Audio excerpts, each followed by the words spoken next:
Hello guys, അപ്പോൾ നമ്മൾ പുതിയ വീഡിയോ വന്നിരിക്കുന്നത്. അപ്പോൾ നമ്മളിവിടെ എർത്ത് പ്ലേറ്റ് ആണ് ഫിറ്റ് ചെയ്യുന്നത്. അപ്പോൾ ഇത് ഇവിടെ 1:1 എർത്ത് പ്ലേറ്റ് ആണ്. അപ്പോൾ നമ്മളിതിൽ സാൻഡ് മിക്സ് ചെയ്തിരിക്കുന്നത്, എർത്ത് കോമ്പൗണ്ട് മിക്സ് ചെയ്ത് മണ്ണാണ് ഇപ്പോൾ ഇടുന്നത്. ഇത് ഞങ്ങളിപ്പോൾ ആദ്യമായിട്ടാണ് ഇപ്പോൾ എർത്ത് ഈ പ്ലേറ്റ് ആയിട്ട് ചെയ്യണത്. 1:1 പ്ലേറ്റ്. ഇതുവരെ നമ്മൾ GI പൈപ്പ് എന്ന് അടിച്ചിരുന്നത്. ഇപ്പോഴാണ് എർത്ത് റാഡാക്കിയിട്ട് കോപ്പർ പുറത്ത് കയറുന്ന അടിക്കൽ തുടങ്ങിയത്.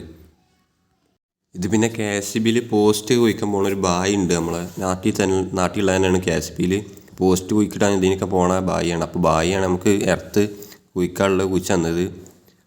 പിന്നെ 8 കിലോത്തിൻ്റെ 2 കോമ്പൗണ്ട് ഫില്ലാണ് നമ്മൾ ഇതിൽ മിക്സ് ചെയ്ത് മണ്ണിൽ മിക്സ് ചെയ്ത് കണ്ടിട്ട്. പിന്നെ എക്സലർ തിങ്സ് എന്ന് പറഞ്ഞിട്ടുള്ള കമ്പനീൻ്റെ റെഡിമെയ്ഡാണ് നമ്മൾ വാങ്ങിക്കുന്നത്. കടയിൽ നിന്ന് ഡയറക്റ്റ് വാങ്ങുകയാണ്. റെഡിമെയ്ഡ് 1400 റുപ്യ അങ്ങനെ എന്തോ ഉണ്ട് സാധനത്തിന്. അപ്പോൾ എല്ലാവരും ഇതേപോലെ എർത്ത് പ്ലേറ്റ് ചെയ്യാൻ ശ്രമിക്കുക. GI പൈപ്പിനേക്കായി ഒന്നുകൂടി ബെറ്ററാണ്. Thanks for watching.